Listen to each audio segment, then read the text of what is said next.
इस चैनल को सब्सक्राइब करें, बेल आइकन को दबाएं ताकि सारा वीडियोज आप लोगों को मिले। हाय फ्रेंड्स,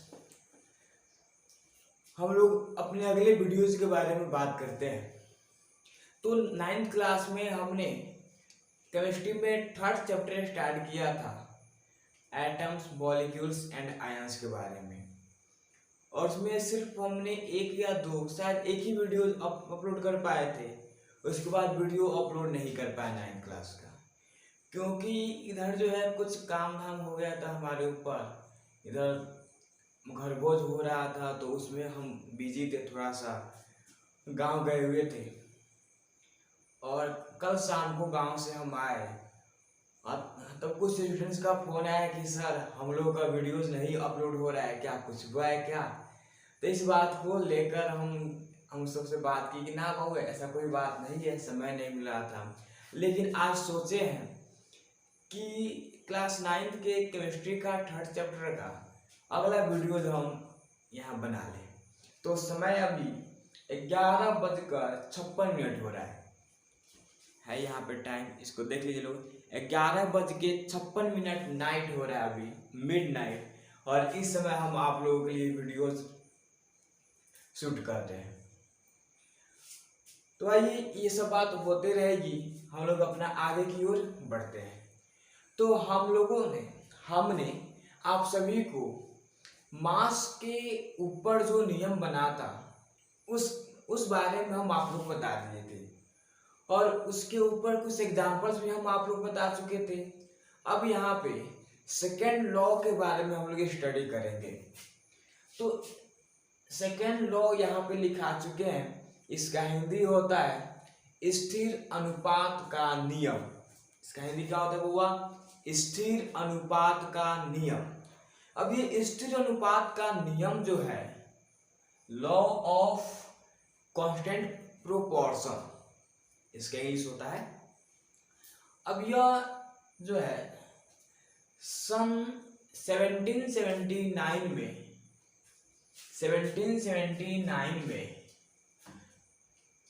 जोसेफ प्राउस्ट एक साइंटिस्ट थे, उन्होंने एक लॉ दिया और उसमें ये देखा कि जितने भी कंपाउंड्स है उस कंपाउंड्स को हम कहीं से भी लाते हैं तो उसके जो मास का रेशियो है, उसके हर एक एटम का, हर एक एलिमेंट का जो मास का रेशियो है वह कांस्टेंट पाया जा रहा है। उसका रेशियो जो है हमेशा सेम पाया जा रहा है, कोई डिफरेंस नहीं है। जैसे मान लीजिए कि एक वाटर का एग्जांपल लेते हैं, उस वाटर को आप कहीं से भी ऑब्जर्व करके लाइए, कुएं का वाटर हो या रिवर का वाटर हो या सी का वाटर हो या पॉन्ड का वाटर हो या लेक का वाटर हो, कहीं से भी वाटर लेके आइए आप, उसका जो मास का जो रेशियो होता है हमेशा 1:8 होता है। 1:8 ही होता है, 1:8 होता है। बस यही एक लॉ बन गया और इसका नाम रख दिया गया। अब यहाँ पे लिखा हुआ है लॉ ऑफ कांस्टेंट, इसका मतलब होता है स्थिर का नियम। लेकिन यहाँ पे दो सेंटेंस जो है या दो वर्ड है एक साथ मिला है, इसका हिंदी होता है स्थिर अनुपात का नियम। जोसेफ प्राउस्ट, यहाँ पे हिंदी लिख दे इसका, जोसेफ प्राउस्ट द्वारा सन 1779 ईस्वी में दिया गया। इसका हिंदी बोल दिए। अब यहाँ पर लिखेंगे हम लोग according to law of constant proportion, इसका हिंदी होता है इसका हिंदी होगा स्थिर अनुपात का नियम के अनुसार। अब यहाँ पे इंग्लिश में लिखा दिए हैं और हिंदी में भी लिखा दिए हैं। जिसको इंग्लिश में नोट करना है वो इंग्लिश में नोट करेगा, और जिसको हिंदी में नोट करना है वो हिंदी में नोट कर लेंगे। इसको नोट कीजिए आप लोग।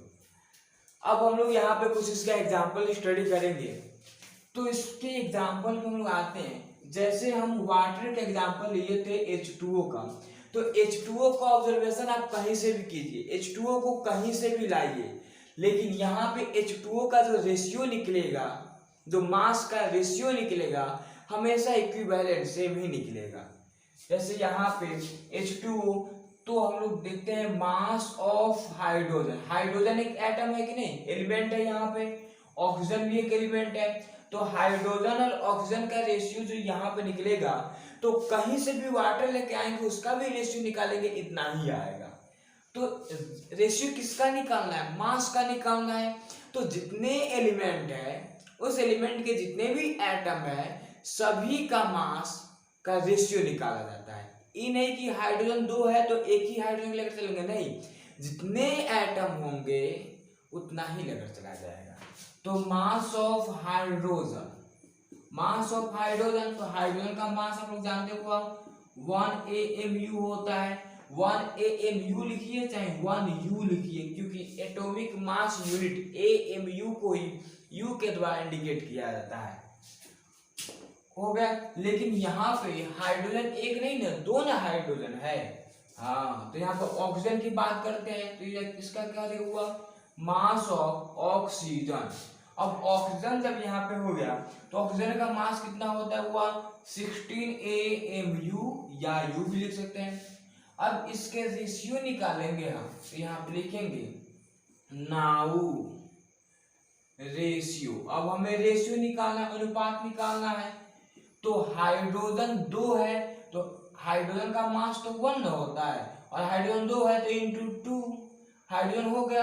अब दूसरे एलिमेंट पे आते हैं, तो रेशियो दे देंगे। ऑक्सीजन है तो ऑक्सीजन का 16 होता है, देखिए, तो 2 1 जा 2 और 2 8 जा 16। तो यहाँ पे क्या आ गया, वो रेशियो 1:8 आ गया। अब कहीं से भी वाटर आपको मिलेगा, उस वाटर का रेशियो आप निकालेंगे तो 1:8 ही आएगा। क्या आएगा बुआ, 1:8 आएगा, हमेशा याद रखिएगा। एग्जाम्पल नंबर 1 हो गया। एग्जाम्पल नंबर 2 की बात करते हैं। यहाँ पे NaCl हो गया, जैसे मान लीजिए NaCl, सोडियम क्लोराइड इसे कहा जाता है। यह सॉल्ट का फॉर्म है, जो हम लोग इसे कॉमन सॉल्ट के नाम से भी जानते हैं। तो NaCl जो है हुआ, तो इसमें हम लोग मास देखेंगे, किसका, मास ऑफ Na। सोडियम का मास कितना होता है, 23 AMU होता है। अब Cl है, तो यहाँ पे क्या लिखेंगे, मास ऑफ Cl, क्लोरीन, इसका मास कितना होता है, 35.5 AMU होता है। अब यहाँ पे इसका रेशियो निकालेंगे, तो लिखेंगे क्या, नाउ रेशियो यहाँ पे लिखा जाएगा। तो सबसे पहले सोडियम है, तो Na का मास कितना है, 23 है। रेशियो यहाँ पे Cl है, Cl का मास कितना है, 35.5 है। अब यह सिंपलेस्ट फॉर्म में तो होगा नहीं, अपने आप सिंपलेस्ट फॉर्म में है, तो इसे हम क्या कर देंगे, यह जो रेशियो हम निकाले हैं 23 रेशियो 35.5 जो है, यह NaCl का रेशियो है। और कहीं से भी NaCl लेके आइए आप लोग, इसके मास का रेशियो उतना ही आएगा, कोई चेंज नहीं होगा, कोई डिफरेंस नहीं होगा। हो गया। अब यहाँ पे हम लोग कुछ और एग्जांपल जानेंगे, जैसे सल्फ्यूरिक एसिड का नाम आप लोग सुने होंगे, तो सल्फ्यूरिक एसिड के बारे में जान लेते हैं हम लोग।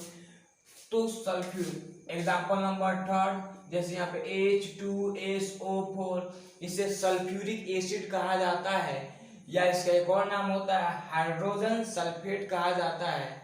ओके। अब यहाँ पे हम लोग हाइड्रोजन एलिमेंट है, और सल्फर एलिमेंट है, ऑक्सीजन एलिमेंट है, तो हम लोग मास ऑफ हाइड्रोजन, तो यहाँ पे H2 है, तो H2 लिखिए ना सिंपल में। तो यहाँ पे हाइड्रोजन का तो 1 होता है, ये मास सबको ही जानता है, इनटू, लेकिन कितने हाइड्रोजन है, 2 हाइड्रोजन में, तो 2 हो जाएगा। तो 1 2 जा 2U, 2 atomic mass unit.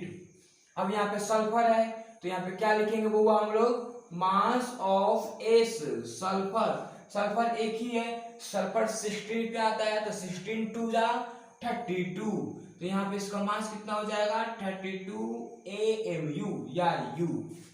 Oxygen है, तो इसका क्या लिखेंगे वो, मास ऑफ ऑक्सीजन, तो ऑक्सीजन का मास कितना होता है, 16, तो ऑक्सीजन तो 4 न है, तो यहाँ पे 16 4 जा 64 U। इतना तो आ गया समझ में। अब इसका रेशियो निकालेंगे हम लोग, तो यहाँ पे लिखेंगे क्या हुआ, नाउ रेशियो निकालना है। तो सबसे पहले हाइड्रोजन है, तो हाइड्रोजन का मास कितना निकाले हम लोग, 2 निकाले, तो 2 हाइड्रोजन हो गया। तो यहाँ पे रेशियो का साइन। फिर यहाँ पे सल्फर है, तो सल्फर का मास कितना है, 32, तो 32। फिर अब दूसरे एलिमेंट, तो रेशियो दे देंगे। फिर यहाँ पे ऑक्सीजन है, तो ऑक्सीजन का कितना निकाले हैं, 64, तो 64। अब इसे सिंपलेस्ट फॉर्म में भी तो कर सकते हैं हम, तो 2 1 जा 2, 2 16 जा 32, और 2 28 जा नहीं 2 32 जा 64। अब इसका सिंपलेस्ट फॉर्म आगे क्या हुआ, 1:16:32। यह हो गया इसका आंसर। तो H2SO4 सल्फ्यूरिक एसिड को आप कहीं से भी लाते हैं बाबू, तो उसके मास का रेशियो जो होगा, उसके एलिमेंट का जो मास, उसका जो रेशियो होगा, 1:16:32 ही आएगा। कहीं से भी वो सल्फ्यूरिक एसिड आइए, यही लॉ तो उन्होंने कहा था और इसी के बारे में उन्होंने बात भी किया था। इतना समझ में आ गया। इस लॉ का मतलब ही होता है एक कंपाउंड आप किसी भी सोर्स से लेके आइए, कहीं से भी लेकर आइए, उसके मास का रेशियो जो होता है हमेशा कांस्टेंट ही रहता है, स्थिर अनुपात रहता है। वाटर कहीं से भी ले आएंगे लेकर 1:8 ही रहेगा। सल्फ्यूरिक एसिड कहीं से भी लाएंगे 1:16:32 ही रहेगा। सोडियम क्लोराइड कहीं से भी लेकर आएंगे नमक सॉल्ट, तो उसका 23:35.5 ही रहेगा। तो यह कभी चेंज नहीं होता है किसी भी केमिकल कंपाउंड का। आ गया समझ में? तो इसको नोट कीजिए लोग, फिर हम लोग आगे पढ़ते हैं। तो हम लोग यहाँ पे अगला टॉपिक स्टडी करेंगे, डाल्टन्स एटॉमिक थ्योरी। इसका हिंदी होता है डाल्टन का परमाणु सिद्धांत। तो यहाँ पे हम कुछ ईस्वी टाइप का नंबर लिखे हुए हैं, 1766 to 1844। इसका मतलब जो जॉन डाल्टन जो साइंटिस्ट थे इंग्लैंड के, उनका जन्म 1766 में हुआ और उनका डेट 1844 में हुआ। तो अब यहाँ पे हम लोग जॉन डाल्टन के बारे में इतना जान गए कि उनका बर्थ हुआ था कब और उनका डेट हुआ था कब। और यह इंग्लैंड के साइंटिस्ट थे। एक स्कूल था मैनचेस्टर, उस स्कूल में वह एक टीचर के फॉर्म में थे। अब यहाँ पे उन्होंने 1808 में 1808 ईस्वी में उन्होंने अपने कुछ मतलब जो होता है ना सब्सटेंस, उसके छोटे पार्टिकल्स के बारे में उन्होंने थ्योरी दिया। उन्होंने ये देखा कि इस संसार में बहुत सारे सब्सटेंस है, मैटर है। वो कहीं भी देख रहे थे तो सब्सटेंस दिखाई दे रहा था और उसके बारे में स्टडी किया। उस सभी सब्सटेंस के बारे में स्टडी करने के पश्चात उन्होंने एक अपना विचार व्यक्त किए। उस समय के अनुसार जो टूल्स थे, औजार थे, तो उसके अनुसार उन्होंने कुछ थ्योरी दिया और उस थ्योरी में कुछ स्टेटमेंट उन्होंने दिया जो हम यहाँ पे लिख दिए उसमें। तो उसी थ्योरी को एटॉमिक थ्योरी कहा जाता है, डाल्टन्स एटॉमिक थ्योरी। तो यहाँ पे लिखा हुआ है all matter is made up of very टिनी individual particles is called atomic theory. इसका हिंदी होता है सभी पदार्थ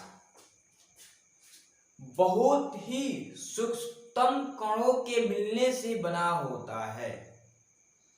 इस सिद्धांत को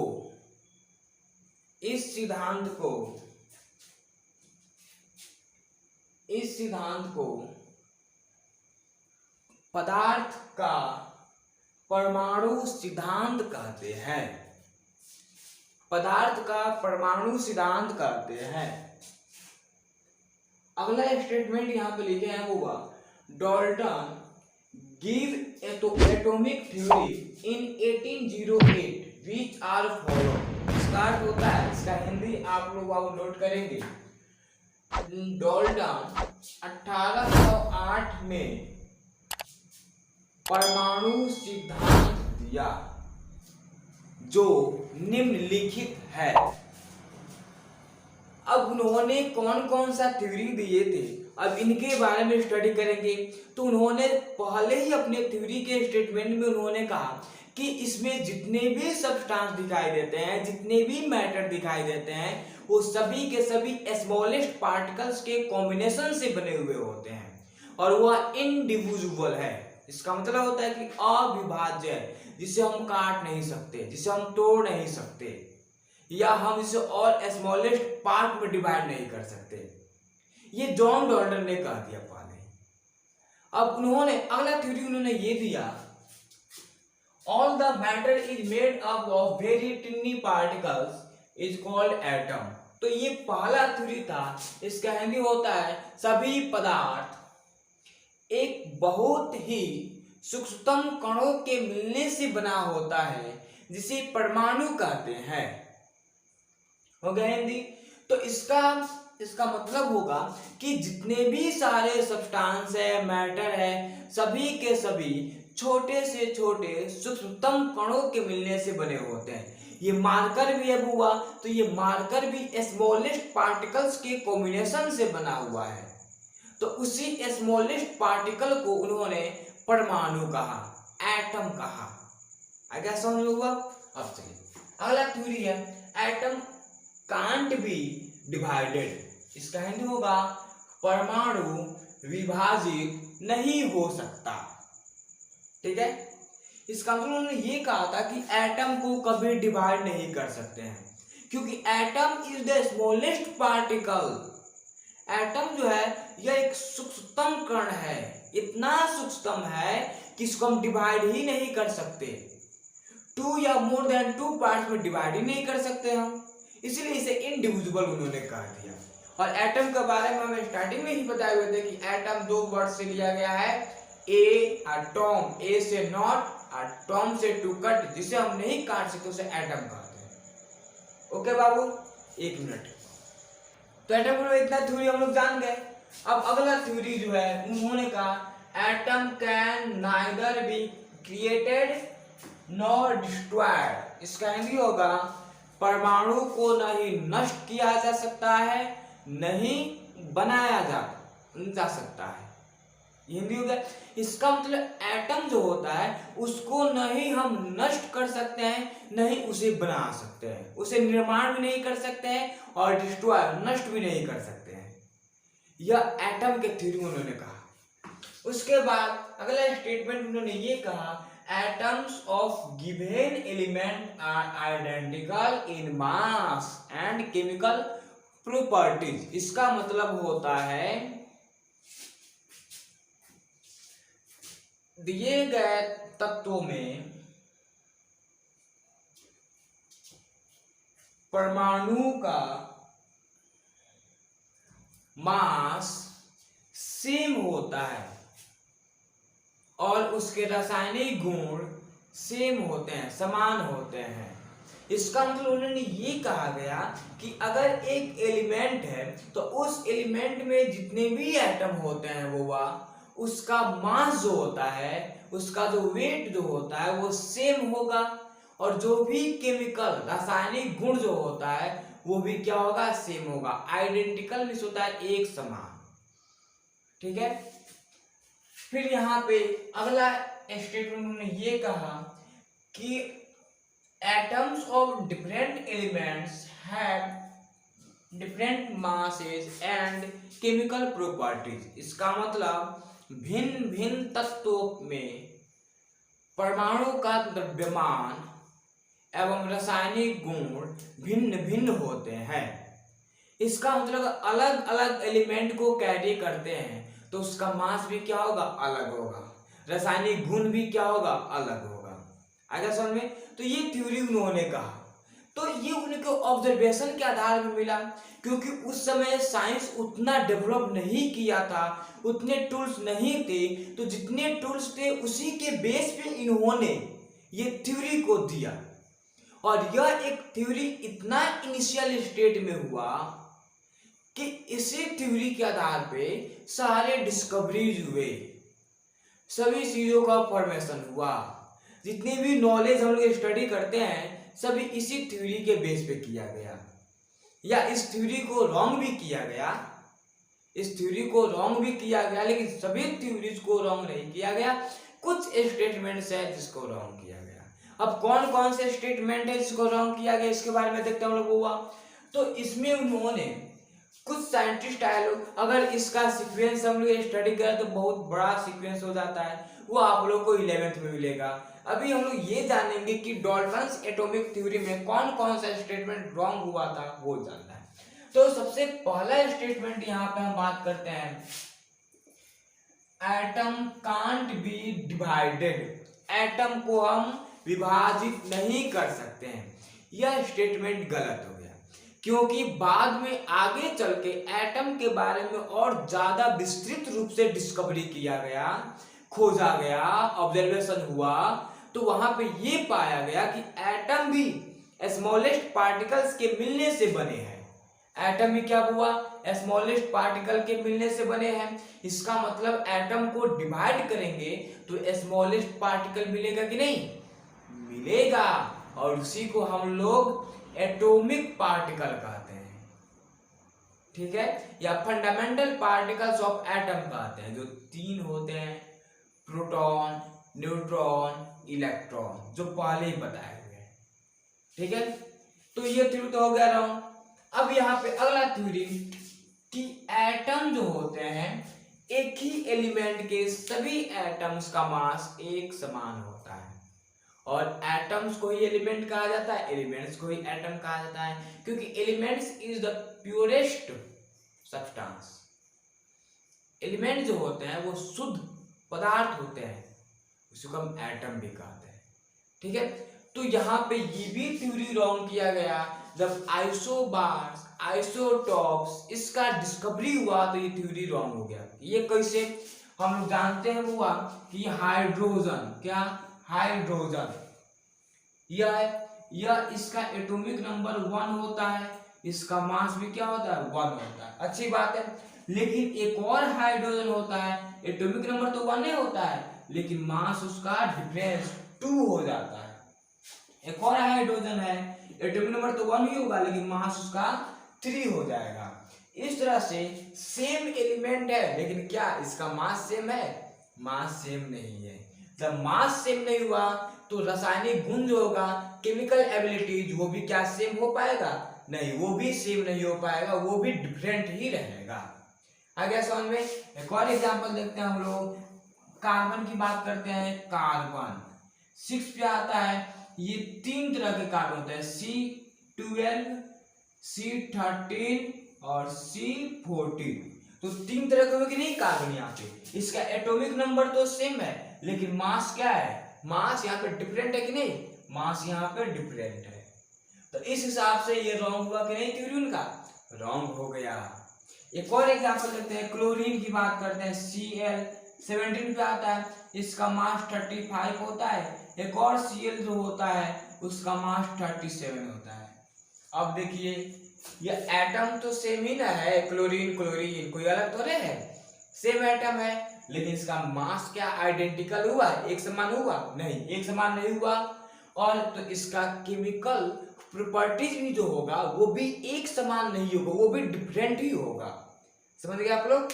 तो इस तरह से ये भी थ्योरी रॉन्ग हो गया।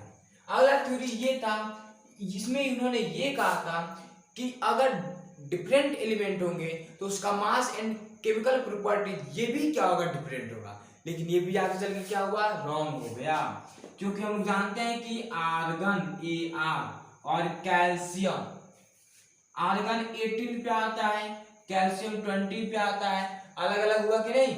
लेकिन यहाँ पे आर्गन का मास 40 होता है और कैल्शियम का मास भी 40U होता है।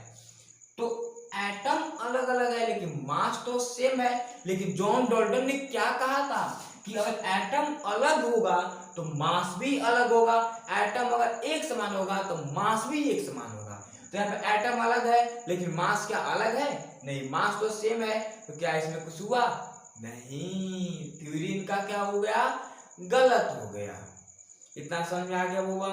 एक और एग्जांपल देखते हैं, नाइट्रोजन 7 पे आता है, इसका मास 14 होता है। कार्बन 6 पे आता है, इसका मास भी 14 होता है।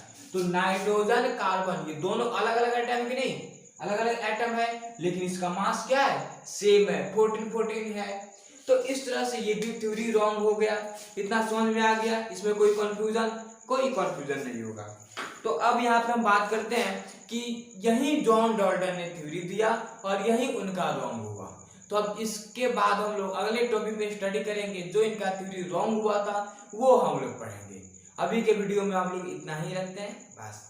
आप लोग एक काम कीजिएगा हुआ कि आप लोगों के भैया दीदी, आप लोगों के दोस्त, उनकी दीदी, उनके भैया या रिलेशंस में जो भी होंगे, जो 9th या 10th या ISC में स्टडी करते होंगे, तो उनको बोल दीजिएगा कि YouTube पर जाने के लिए और वहां पे लिखने के लिए NSI मोतिहारी सर्च करने के लिए, उसमें हमारा चैनल आ जाएगा और उस चैनल को आप लोग सब्सक्राइब कर लेंगे, ताकि जितने भी वीडियोज हैं वो आप लोगों को अप टू डेट होते रहे।